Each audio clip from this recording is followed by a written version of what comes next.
अजित पवारांचा पिंपरीत भाजपवर भ्रष्टाचाराचा आरोप। आम्ही बोलायला लागलो तर अजित पवारांची अडचण निर्माण होईल, रवींद्र चव्हाण यांचा अजित पवारांना इशारा। मुख्यमंत्री फडणवीस आणि उपमुख्यमंत्री शिंदे यांचा वरळीत संयुक्त मेळावा, मुंबईच्या विकासाचं व्हिजन मेळाव्यात मांडलं जाणार। मुख्यमंत्री फडणवीस आज सांगलीत प्रचाराचा नारळ फोडणार। बिनविरोध निवडणुकांचे सविस्तर अहवालदार, राज्य निवडणूक आयोगाचे निर्देश। इतके उमेदवार बिनविरोध कधी निवडून आले नव्हते। बिनविरोध निवडून येण्यासाठी 5 ते 10 कोटी दिले। सर्वांचा फोन तपासा, कोणाला कोणाचा दबाव ते समजेल, संजय राऊतांचा आरोप।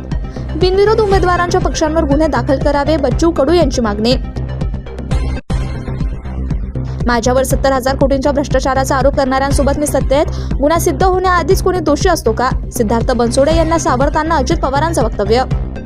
अजित पवारांनी असं बोलायला नको होतं, मतभेद होणार नाही, दादांनी काळजी घ्यावी, आम्ही मोठ्या भावाच्या भूमिकेत उत्तर देणार नाही। अजित पवारांच्या विधानानंतर बावनकुळेंची प्रतिक्रिया। उद्धव ठाकरे आणि राज ठाकरे यांची पहिली संयुक्त मुलाखत होणार, संजय राऊत आणि महेश मांजरेकर मुलाखत घेणार।